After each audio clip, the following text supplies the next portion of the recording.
Hindi kayo father. So, I love you, Dad. Thank you for everything.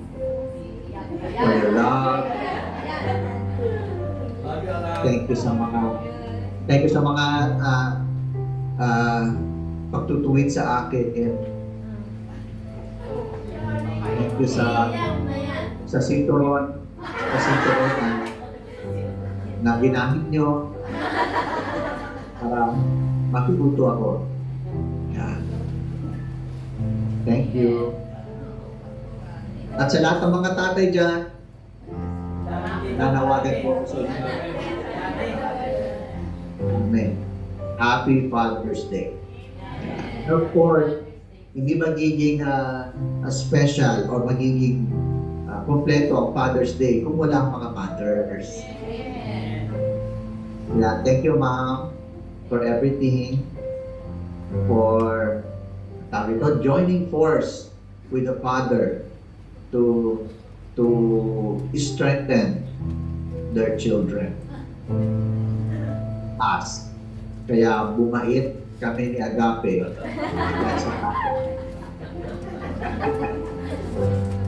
Anyway, again, God is good and I'm so happy to be here again. So blessed. Ready na ba kayo? Amen. Alright. Siguro, may mga ilang katanungan tayo. Tadaanan natin ang mga ilang topic para lumawak ang ating kaalaman. Okay po ba? Magsimula po tayo sa social, sa society. Tungkol na tayo sa tatay ngayon. So, may katanungan ako. Handa na ba kayo? Alright. Anong sabi ng Daddy Donut sa Baby Donut?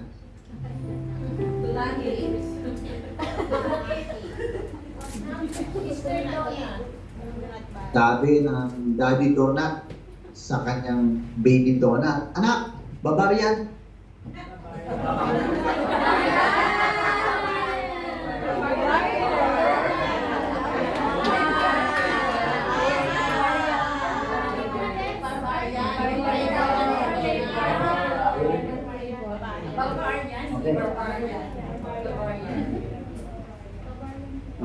Religious naman, religious.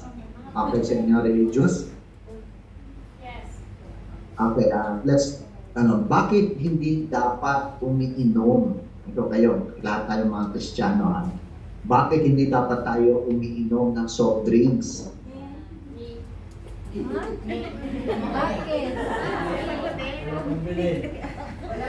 Kasi dapat tayo mga Kristiyano maka-juice.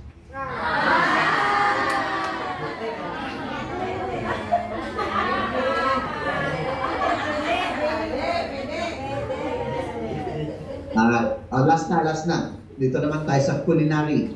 Okay ba? Okay. Culinary tayo. Anong tawag sa kakanin? Sino mahilig sa kakanin dito? Anong tawag sa kakanin na may kaluluwa?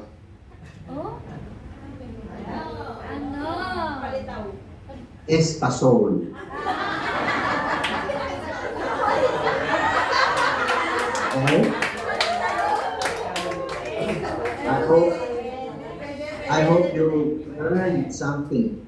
Mga fun facts dyan. You have to keep it in your heart. Alright. So again, happy Father's Day to everyone. The topic I'm going to share, it's gonna be good for the fathers. Kasi ang mga tatay ang head ng family. Diba? So, maganda na ang mga tatay na ito, o tayong mga tatay, kaming mga tatay, ay dapat maunawaan ang bagay na talakayin ngayon. Yan, Tagalog po yan. Pagpasensyahan nyo ng very good place. Alright?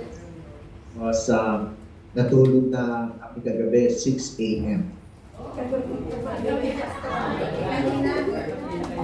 Kanina, natulog kami 6 a.m.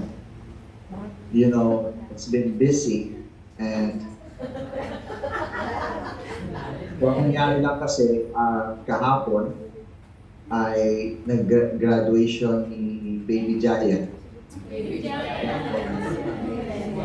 Actually lang, sila Jessie at sila Gia, may mga ganap. Si Gia ay mga 10:30 siya natapos at TV5. So from here, umalis kami dito ng 8 ng gabi so that masundo namin si Jessie sa kanyang dorm. Tapos sinundo si Gia ng mga 10:30 nga sa TV5 para kumain sa 24 hours na hotpota. Kaso lang, may concert pala ang Bini sa MOA. So, isang oras kami naghintay para makakain. Yes, so natapos, ikinuwento, so natapos, kain namin ng dalawang, syempre, that is buffet. So, nakakain kami ng mga 12, natapos ng 2:30, nahatid namin si Jessie sa dorm niya ng mga 3:30 o 3. Tapos kami naman nakauwi dito ng mga 4. Tapos syempre hindi naman basta-basta makahiga, makatulog. So 6 a.m. Kaya nagliliwanag na nung natutulog. So, but of course, we are always strong in the Lord. Kami naman. Sleep is very important. Pero wag mo na. May preaching pa eh. Mamaya kayo matulog.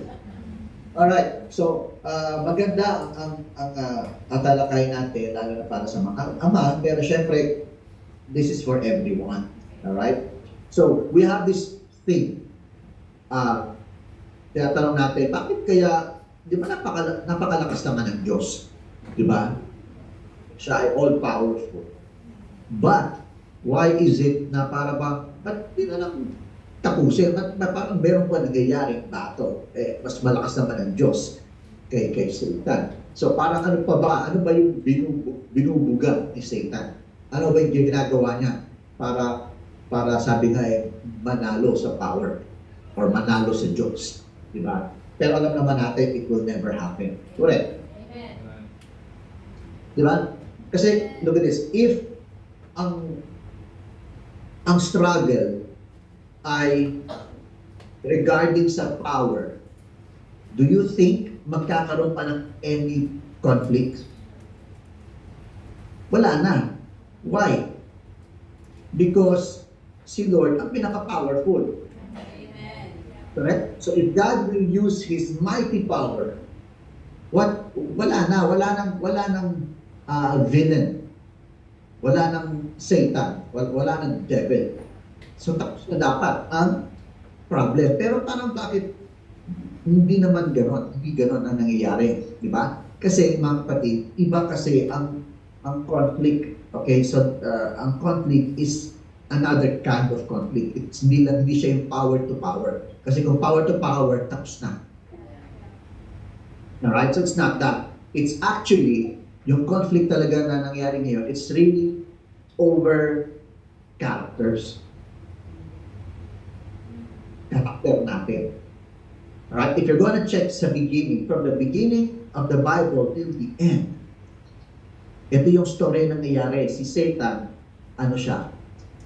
Di ba? Deceiver. Amen? Siya ay, ano pa? Liar.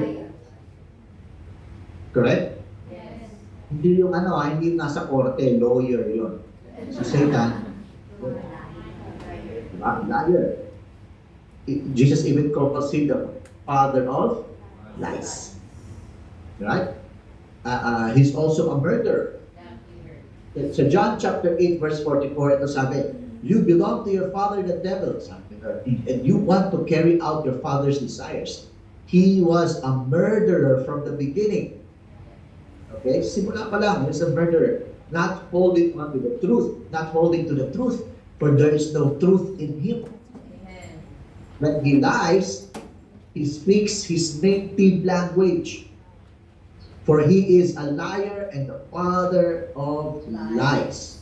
Right? So, parang yun ang nangyayari sa politika, di ba? Hindi naman, if you're gonna go to the higher office sa mga government. Siguro sa mga barangay, hanggang sa mayor, pagka hindi gusto, tinutumbak. Di ba? Pero tignan natin sa higher state ng government. How do they do it? This is how it happens kay Satan. Si Satan, mula sa beginning hanggang sa dulo, ang ginagawa ni Satan is what? Sinisiraan si God sa atin. Satan slanders God's character. Alright? Of course, hindi niya kayang i-dethrone ang God by force. Never. Talo siya. Di ba? He doesn't have the power to do so. So, ano ginagawa niya? He undermines God's authority in a universe of free beings, causing people to question God. He's causing people to question God's goodness. Doon nagkakaroon ng problema. He causes people to question God's love. Diba? We blame God. Ngayon, yung mga woke people, diba, ano nila yung abortion, it's pro-abortion, right? Paano kung ganito buhay, ganito ganyan? You know, they do not understand. So they're starting to question God's love. They question God's law. So these kinds of allegations cannot be answered by the show of power. Diba? Bilang gusto natin, Lord, tumba mo na, ba't tumba na lang yan si Satan? O ganito na lang. No, that's not how it's working kasi it's gonna be, God's gonna be, hindi niya pwedeng gawin yun kasi He's really all-powerful. So what Satan can do is really siraan si God. Sinisira niya ang kanyang, kung sino ang God sa atin, yung pagkatao ni God sa atin. Diba? Kaya marami naging atheist. Diba? O kaya, gagawin nila, mag-change ng belief. I know a lot of people na dating Christian, but then Satan twisted their mind, asking the wrong questions until they said, why worship God? Diba? O, ano yung isang sikat na talk show host? What did Satan do? Ginamit yung verse of Bible, I am a jealous God. Sabi, kung God, then why is He jealous? Diba? So Satan is going to destroy God's character, God's himself, yung kung sino si God, pinaka-person niya. And that's how God, that's how Satan attacks us. Alright? Gusto natin, tapos na sana, okay na sana. So ang sinisira ni Satan is yung tayo, yung pinakaloob natin, who we are to God, how we trust Him, how we worship Him, how we adore Him. Binabangisan ni Satan yung ating kalooban para yung pagtingin natin sa Diyos ay masira. Naintindihan po ba natin mga kapatid? Amen? Amen. So that's what we should do. You know, we should really look ourselves, look kung paano umatake ang kaaway. He destroys us from within. It's not just the outside.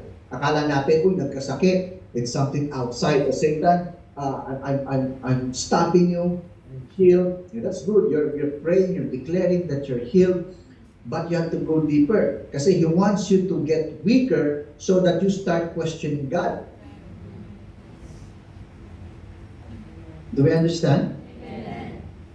Now, things are gonna happen outside. Things are happening outside natin. Nangyayaring gulo, nangyayaring financial crisis, physical problems, mga sakit, relationship problems.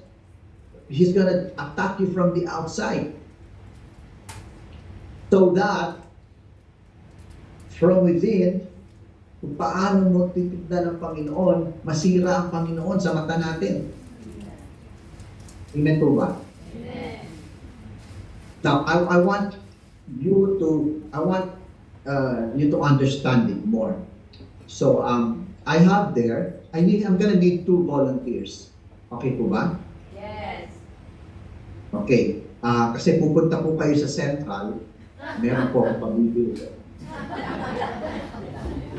Meron po tayong gagawin konting illustration. Alright? Sino po ang mga cleaners nila?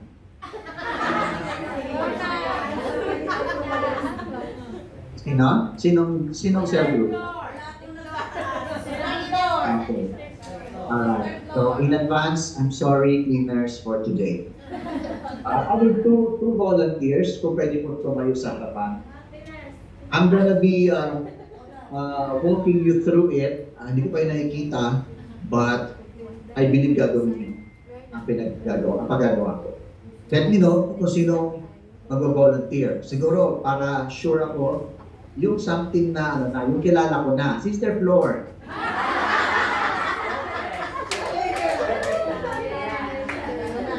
Okay, Sister Flor. Tapos, siguro, Hindi ako yung cleaner. isa, sino po?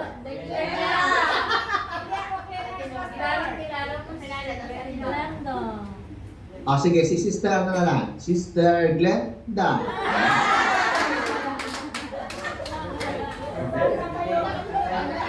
Alright. Tayo kayo sa harapan. Tayo kayo sa harapan. Nasa harapan po kayo. Mga kumari ba ito, Pastor? Ayun. Ayun, may camera. Yay! I can see you. I want to walk to... Pero, Dito yung kamera. kaya rin na yung tuloy. Ayan. Thank you, Tony. Yan, nakita kayo. Sister Flor, pakita sa kamay. I wanna see. Ikaw ba yung nakadidyo, no? And then Sister Glenda. Yan. Okay. Alright. So, ganito gagawin natin. My dear sister will be handing you, okay, those, okay, and Hadi will be giving you something. Yung water kay Sister Glenda. Yung Coke kay Sister Flor. Ayan. Alright. I need you to follow my instruction. Seal pa ba? Sarado pa ba yung mga bote? Yeah. Alright. Okay, hawakan ang bote with your right hand. Good. Alright, now, pakitaas. Pakitaas above your head. Tapos, can you shake it up and down? Alright, you will go up. Okay? Telebong. Alright, then pakibaba below your waist. And then shake it also up and down, up and down. We go 1, 2. Mabay yung number ko, please. And 1, 2, 1, and 2. Good job. Now, can you extend your arms, your hands sa right? Going to your right. Yan. Tapos, shake it again. 1 and 2, 1 and 2. 1 and 2. 1 and 2. Mag-exercise tayo tuwing umaga. Alright. Now, put your hands naman sa inyong left. Put your hands, yung right hand sa left. Isang kamay lang. Isang kamay. Go back to your right hand. Yung nakahawak pa rin ng bote. Nakahawak pa rin ng bote yung kanang kamay. Down. Tapos, shake it again, and go. 1 and 2, and 1 and 2, 1 and 2, and 1 and 2. Ayan. Alright, this time, harap kayo ulit sa mga tao. Okay? And then, instead of shaking it up and down, iti-twist nyo ulit ng mabilis yung bote. Okay? Parang propeller. Alright, here we go. Ready? And, ready na? Mabilis. 1 and 2 and go. 1 and 2 and 1 and 2. 1 and 2 and 1 and 2. Mr. Glenda, ikaw, alam ko malakas ang respond, tatambulin ka. Dapat hindi ka nag-fail dyan. Alright, there we go. 1 and a 2 and a 1 and 2. 1 and 2 and... O, yung hallelujah dance praise. Paano ba yun, Sister Glenda? Sige, go. Please, Pastor. Ayan, Sister Flor. Ayan, ito. Ayan, ito, Sister Flor. Wow. Okay. Okay. Tapos na? Alright na? Now, let's slowly, sabay kayo, slowly open your pocket. Slowly pa. Go, go. Sister Glenda, open. Sister Flor, open. Sister Flor, daan-daan lang sa Sister Flor, baka mabasa ka dyan. Daan-daan lang. Nagkaroon ng reaction.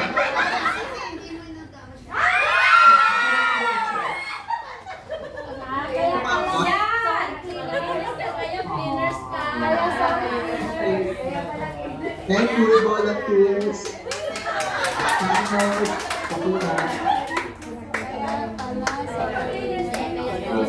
Thank you, volunteers. Now, okay na po. Thank you. You can go back and sit down. Oh, you sorry, cleaners, sorry. Alright. Now, question. Nung binuksan yung tubig, is there any reaction sa No. Now, what about yung sa Coke? Meron. Pero question, did they receive the same shaking? They received the same shaking. They received the same challenge. They received the same process. Pero yung isa, walang nangyari. Pero yung Coke, may nangyari. So mga kapatid, it's not really about the shaking na nangyayari sa inyo ngayon. It's about what's inside you. It's about your character. It's about how you respond to the shaking. Now, pag umatin mga kapatid, look at Peter. When Peter walked sa water, you remember that? Were you there when Peter walked? Wala. Pero bago pa humakbang si Peter, lumabas sa kanyang boat, may storm na eh. Right? Meron ng storm eh. So walang nagbago sa storm. But despite of that storm, Peter was able to walk. Correct? But with that same storm, Peter began to sink. Amen? So it's not about the storm in your life. It's not about the challenge that you face. Ay, ako hindi ko kaya kasi ganito nangyayari. Siya, ganyan. Kaya, no. It's about your character. It's about how you respond to the shaking. It's about how you respond to the crushing, on how you will still see God for who He is.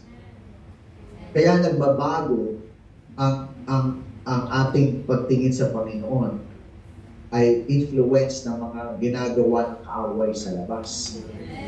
So it's about you. It's about how you are inside. It's about your character. Amen? And how was it that we are affected by sa mga ganitong sitwasyon? Kasi this is how it's supposed to be. Alright, so Genesis chapter 2 verse 17. Remember, sabi ni God doon, you must not eat Adam and Eve, but you must not eat from the tree of the knowledge of good and evil, for in the day that you eat of it, you will surely die. Ay, pag may kilala kayo ang pangalan Shirley, hindi si Shirley. O Shirley, lagot ka. Surely. Ay, sabihin natin, surely. Alright. So, and then, ano sabi ni Satan naman sa churches, ni serpent naman kay woman, sa Genesis chapter 3 verse 4, sabi, di ba? You will not surely die. Alright. Okay, so parang taliwas, di ba? But then sa Genesis chapter 3 verse 5, di ba? Sabi, for God knows that when you eat from it, your eyes will be open, and you will be like God, knowing good and evil. So, sabi ni God kanina, you shall surely die. But Satan says, your eyes will be parang magkaiba. Tama? Ay, magkaiba to ah.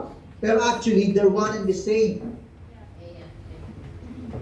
Because when God says, you shall surely die, and when Satan says, your eyes will be open, that's the same.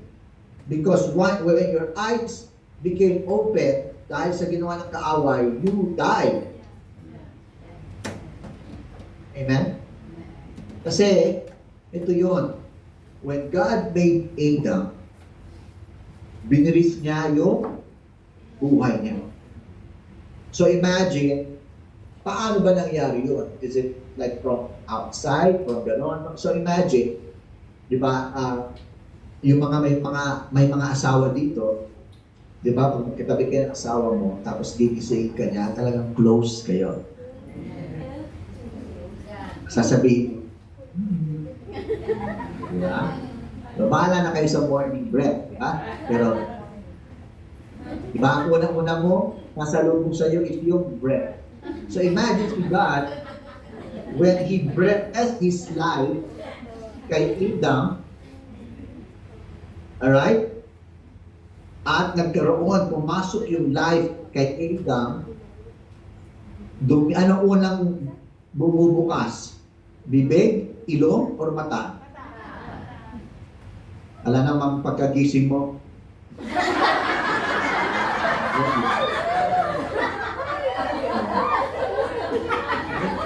Alam namang pagkagising mo.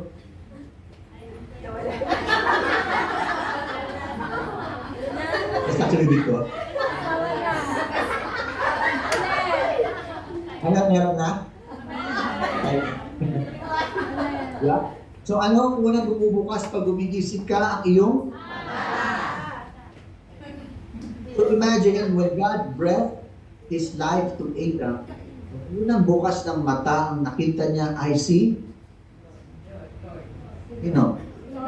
God. That's how it was meant to be. Our eyes was only meant to see God. Amen.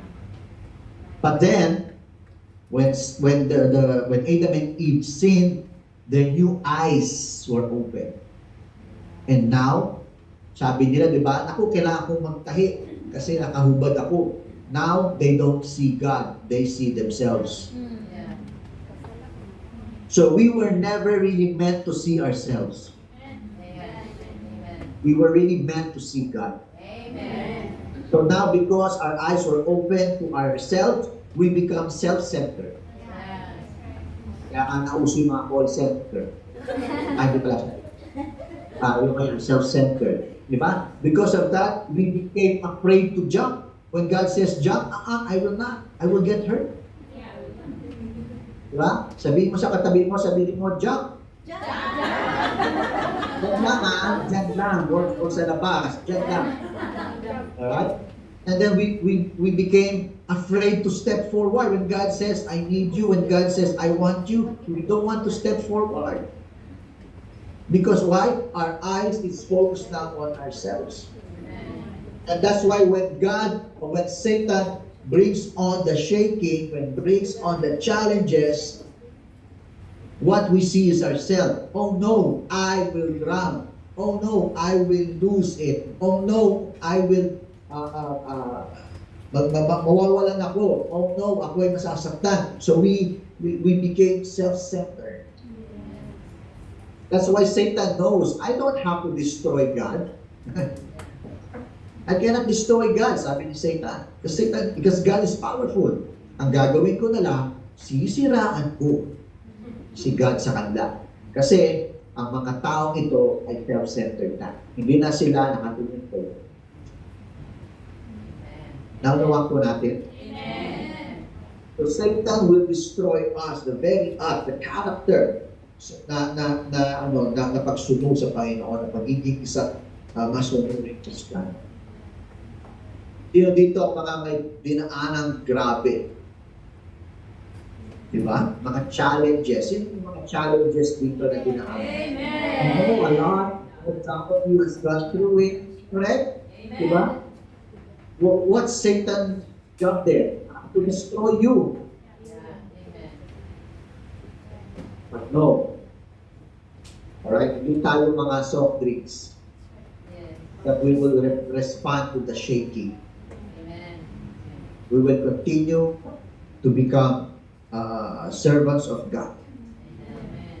Despite of the challenges na nangyayari, the shaking, hindi masisiraan ni Satan si God sa atin. Naunawa po ba natin? So mga kapatid, you know what we can do now is really focus our eyes. Ibalik natin sa Panginoon. Alright? Because once we are able to connect, lock our eyes to God again, kahit anong mangyaring shaking, di ba? Kahit anong mangyaring hard pressing, hindi tayo maaapektuhan. Right? Hindi tayo masisira. We will become the Christian who we are supposed to be. Amen? And then with that, you know, walang magagawa kaaway. Walang magagawa sa Satan. Kahit anong sabihin niya, anong ibulog niya sa'yo, sometimes he will really push, not sometimes, kadalas he will push you to question. Diba? What's happening? But what we can do now? No. What we can do is continue to make sure that our heart, our eyes, our mind, hindi aalis sa focus ng Panginoon. Diba? Kaya mga kapatid, sabihin mo sa katabi mo, sino ba katabi nyo ngayon dyan? Pakisigaw nga yung pangalan ng mga katabi mo.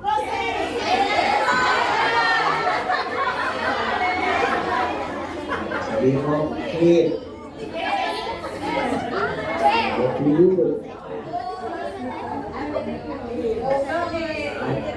Focus.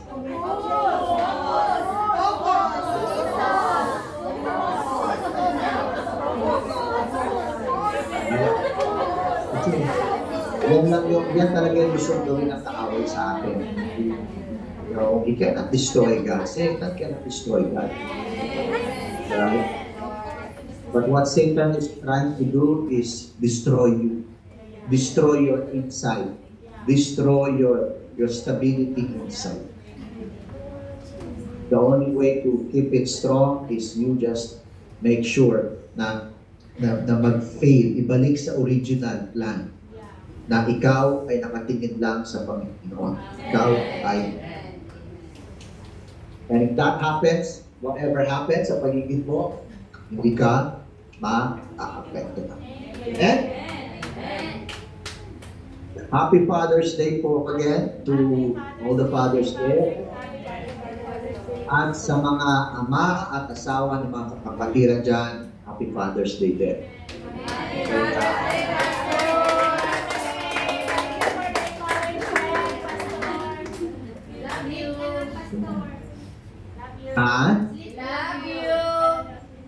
I love you too. Hindi pa ako matutulog kasi may mga tuta. Papadede pa ako ng mga tuta. When you come here, you will feel the pipapis. Ako siya dapat kami makikita ang pipapis. Alright. Sino pa kaya nakakakita sa pipapis? Alright. Sige. Anyway, God bless you. Let me pray for you. I will at kid, and I will pray for you. Alright? Lord, we thank you for today. Thank you, Lord, sa blessings. Thank you, Lord, for this chance we were able to meet and fellowship together. Thank you, Lord, for your word. Tawag, Panginoon, ay ito kay lalo pang kumapit sa amin at aming maisabuhay ang inyong salita. And I speak blessings sa mga tatay, even Lord, yung mga wala ngayon dyan, Lord, na mga asawa, Pati, kayo mismo daw, aking mga kapatiran dyan, Panginoon. Whoever they are right now, may they feel your love. May they feel, Lord, their strength. May they feel, Lord, your strength, Lord. May they feel, Lord, your blessing. May they feel, Lord, your peace, the comfort, kailangan nila, Panginoon. Maraming salamat at nawa, Panginoon, ay sa mga daang araw ay lalo pa namin kayo ma-express sa mga taong mga kasalanan namin. Thank you. Thank you for me. In Jesus' name we pray. Amen.